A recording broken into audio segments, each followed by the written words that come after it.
Om Param Tattvaya Narayanaaya Gurubhyo Namaha Jai Gurudev. So in our previous lecture, we completed verse 1 of Mother Baglamukhi Ashtotar Shatnam, also called as the 108 names of Mother Baglamukhi. Today we'll continue with the verse 2, and the names that I will be discussing about are called Chitta Shakti Jnana Rupacha Brahmananda Pradayini.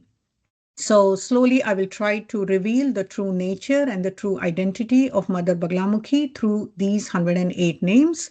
But before I get into details, let's pray to my Guru Parampara.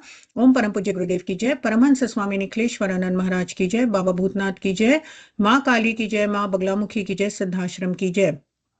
So the names are Chitta Shakti Jnana Rupa Cha Brahmananda Pradayini. Let's understand what Chit Shakti means. So if you have a little bit of understanding of the Advaitic philosophy, usually we say that Chit means consciousness. And we say that I am that, Aham Brahmasmi. You must have heard of all these, Aham Brahmasmi, Tattvamasi, I am that, right? I am pure witness consciousness. What we say is that I am not this mind, I'm not this body, I'm not this ego. Everything else is Maya. And my true existence is pure Chit, pure consciousness. That is Chit here. Now, when that pure consciousness has a thought of Ekoham Bahushyam, which means that one consciousness wanted to be many, that's when the creative aspect of the consciousness, which is the Shakti, which is the energy, comes into play and goes on to create this universe. So imagine Chit or consciousness to be witness, to be static, and the Shakti to be the dynamic principle of the same Chit. They both are one and the same. Chit and Shakti, ultimately, they are one and the same. The Shakti is inherent within this Chit, but yet they are distinct. It's just like imagine a sun. The heat of the sun is embedded or is integrated within the sun. They are ultimately one and the same, yet slightly distinct from each other. Similarly, when we are talking about here Chit and Shakti, Chit is just the static component and Shakti is the energetic or the creative portion of the same consciousness. Now let's bring it to a more personal level of forms here. Now in Tantra philosophy, we see everything as a Shiva and a Shakti. In Chitta Shakti, again, that Shiva is Chit, that pure consciousness, and Shakti is your mother Kali or your mother Baglamukhi, Lalita Tripur Sundari, Durga Ma, Lakshmi Ma. Any form of energy, any form of Shakti that you worship, that's the Shakti that we are talking about. Ultimately, again, Shiv and Shakti are one and the same. They both each have a different role to play. Now, if you open Durga Saptashati, Durga is the one who is really at the forefront. She is really the hero there, correct? If you look at Sri Vidya, right, you even look at the image of Mother Mahatripur Sundari, correct? She's the one who is sitting on Param Shiva. She's really creating the universe. She's really sustaining the universe. She's really destroying the universe. She is going on a war with the Bhandasur, correct? All the Asuras. In fact, the entire army of Mother Lalita Tripur Sundari is all Shaktis. Her mantrinis, her everything, her yoginis, all that she surrounded, the whole army of Mother Mahatripur Sundari Lalita is Shaktis, correct? Similarly, now when we talk about, look at the image of Mother Kali. What is Mother Kali doing here? She's really standing on top of Shiva, right? We say that Shiva here is Shava, which means he's lying dead. Not practically, I mean, he cannot be dead. But Kali here is really that ultimate force, that ultimate supreme reality. So we are giving dominance to Shakti here as well. In fact, if you read of any Granth or of any scriptures of Paramahansa Ramakrishna ji also, he puts Kali above everything else, right? He would say that Mother Kali is that Brahman, is that absolute consciousness, is that absolute reality. Yet she's also into a personal form as a mother, as a energy with forms, as a consciousness with forms, correct? So she can be all nirguna, she could be all formless, but she will also take on a personal form. And you will see Paramahansa Ramakrishna ji feeding Mother Kali, right? All our Shakti philosophy is on showing Shakti as really at the forefront. She is the superhero here, correct? Now, in this case, we are saying that Chitta Shakti, in this case of Mother Baglamukhi, we are saying that she is that creative energy of that same consciousness who goes on to create the universe, who goes on to destroy the universe, who goes on to sustain the universe. Ultimately, Shiva here is taking a backseat and letting Shakti run the show here, just like any other Tantra philosophies, or Durga or Mother Lalita Tripur Sundari or Mother Kali that I just explained, right? Most of these Shaktis, you will see that Shakti is really the one who's appearing as many, who's taking on everything, right? She is really going on a fight. Lalita is going on a fight with Bhandasur, correct? Mother Kali is the one who's really taking care of all the Rakta Bijas and the Chanda Mund and everything, right? The Vishnu and Shiva really are taking a backseat at that point. In this case, we are saying that Baglamukhi. And how did Mother Baglamukhi appear? When Vishnu, when there was a typhoon, or when you can say that when there was a big gust of wind, right? And Asur was born, and Vishnu was meditating, and Vishnu then started to meditate. And from his meditation, or from his tapasya, Mother Baglamukhi came into picture, and Mother Baglamukhi then took on the forefront, and she was that energy, she was the dynamic energy at that point who went on to kill this Asura. So she was that Shakti of that consciousness, right? So in different times, you will see the same Shakti appearing in different forms, right? And that's why ultimately it's one Shakti. Ultimately, there is one consciousness. Ultimately, there is only one Shakti taking on multiple forms, whether it's the same Shakti taking on the form of Mother Parvati, or Mother Lalita Tripur Sundari, or Mother Kali, or Mother Baglamukhi in this case, correct? So again, very simple. Just see it as Shiva and Shakti, and Shiva here is Chit, and Shakti here is really the creative aspect, and that is Mother Baglamukhi here. As simple as that. Now, the next words are Jnana Rupa Brahmananda Pradayini. What we are saying here is that Jnana Rupa is the supreme knowledge. And what is the supreme knowledge? Of Brahma, of that knowledge where everything is an illusion. And that is what Mother Baglamukhi helps us achieve, that she cuts through that false identity, the identity that we have with us of me being this name, of me being Lakshmi, of me being this body, of me being a mother, of me being a wife, of me being some title at work, right? All of these, none of this is going to remain permanent, correct? I mean, we all know this. Everything is going to disappear at some point of our lives, right? So what Mother Baglamukhi, she gives us that Jnana Rupa, that ultimate knowledge, that divine knowledge. She cuts through our false identity. She cuts through our aham. She cuts through our ego. And I have explained this in my previous lectures as well, that Mother Baglamukhi, you look at her iconography, you look at her image, she's holding the tongue of the demon. And by tongue, she's holding not just the tongue, she's holding, controlling not just the speech.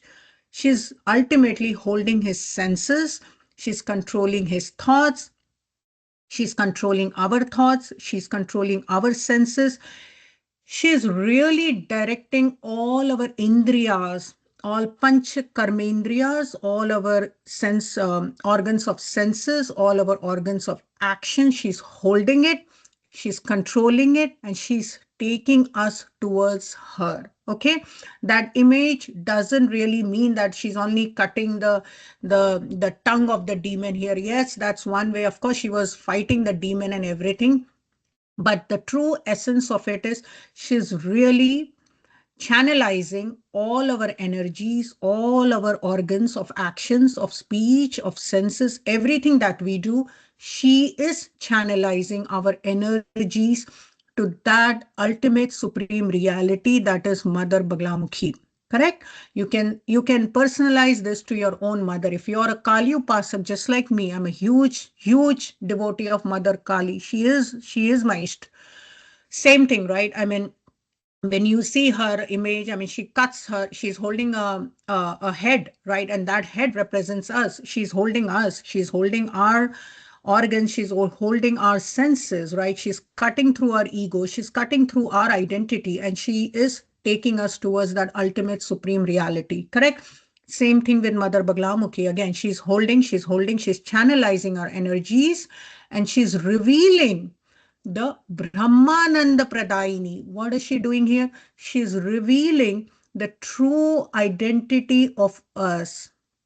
Once our speech, which is indirectly controlled by our thoughts, our senses, our emotions, our feelings, once we have surrendered all of our actions, all of our indriyas, everything to Mother Baglamukhi, she'll cut through those indriyas, she'll cut through those perceptions, she'll cut through those reality, that false identity, and she will reveal us our true nature, which is Brahma, which goes back to how I started this lecture, which is I am that. I am nothing but pure Chit. I am Sat Chit Anand. I am pure consciousness. I am pure awareness. And I am Anand. I am bliss. I am the form of bliss. I come from the lineage of Shiva and Mother Kali and Mother Baglamukhi. I have to be an ansh of the same supreme reality. So that's what all this mean here. Chitta Shakti Jnana Rupa Cha. She reveals, or she gives us that divine knowledge. She gives us that Brahmananda. She gives us that identity that I am nothing but true witness consciousness. If you are seeing it as more of a bhakti, then I am nothing but I'm your child. Whatever mother, there's nothing. I am nothing. I have given all my body, my mind, my actions, everything I've surrendered to you. I am nothing but I am your child. You are my mother. That unflinching devotion and that surrender, if you have for Mother Baglamukhi, she will offer you what? Brahmananda. Brahmananda is the ultimate divine bliss that one must aspire for. And the ultimate bliss, the ultimate happiness is in knowing your true identity. The happiness that we gain from little likes and little social media likes and comments and little a bit of some material pleasures and little bit of some titles and a little bit of some promotions and a little bit of some hankering over so petty worldly things. I can write it down with all my experience in life. Nothing is fulfilling in the end. Nothing is satisfying in the end. I mean, everything is so easily accessible. You may have access to the best of the cars, to the best of the phones, to the best of the handbags, to the best. You imagine it and you may have access to it. You buy it and ultimately it is not fulfilling. And it only happens again, it happens at a certain point in life as you start to evolve into higher goals in life. But that's what Mother Baglamukhi does. She cuts through all ego, she cuts through our false perception, she cuts through our identity, she cuts through the false perception of what Anand and what happiness means, and she gives us that ultimate Brahmanand. It could be either that ultimate divine bliss, or it could be that Brahma, that realization that who you are, that you are pure Atman consciousness, and she gives us that ultimate happiness. Now, in case of, this is all a great concept, but if you also want to understand, this is why we also do a lot of mantra chanting, is to receive her grace, to receive her blessings, because again, mantras are nothing but seeds, right? Seeds have a potential to grow. If you give seeds a little bit of water and light, it will, erupt into a big tree someday, correct? So the same mantras, that's what we say when we are doing a lot of Kundalini Jagran, and when we do a lot of Kundalini Shakti awakening and all, we say the same thing, that initially the Shakti is lying latent, right? It is not doing anything, correct? But as we are trying to evolve, that same energies, any Mahavidya, when you start to chant, any beej mantras or anything that, or even a yantra worship, when you start to do all that, slowly that energy will start to awaken, that coiled serpent, which is lying at the bottom of your base of your spinal at the Muladhara chakra, which is really at the bottom, means we are very much at the bottomest level of happiness, at hankering and buying some little things here and there, and the next Amazon Thanksgiving break or whatever weekend deals that is coming, and all the little petty material things are so low level happiness. For most people, that's where the Kundalini remains. But as we start to evolve, as we start to do more mantra chanting, as we start to do more Baglamukhi chanting, as we start to do more Kali chanting, as we start to get into Mahavidya, these Shaktis, these latent Shakti, they start to rise up. They surpass all these chakras that we have, and then they ultimately unite with that Shiva, which is in our Sahasrara chakra, and that's the perfect state of Samadhi, which is that Brahmananda. Samadhi is the ultimate bliss that one must aspire for. That's really true happiness. That is really true bliss. And that's what we are saying here. Mother Baglamukhi, who is that Shakti, the creative principle of Chit, of consciousness, whether you see it as a macro cosmic universe, right? Or you see it within your own internal Kundalini, she's trying to unite with that consciousness. And once you achieve that unison of Shiva and Shakti together, you will experience that ultimate bliss, that divine bliss. Okay. Or once you have the true identity of who you are, once everything, it's like a maya, it's like a parda, it's like a veil. When it goes off of your face and you really see in the mirror as to who you are, that's when you realize, or that's when you achieve that ultimate Brahmananda. Mother Baglamukhi, who gives us supreme knowledge, who gives us that ultimate bliss in our life. That's all for now. We'll continue with the next verses in the next lecture. Continue to pray to Mother Baglamukhi. And for now, that's all. Om Param Tattvaya Naranaya Gurubhyo Namaha. Jai Gurudev.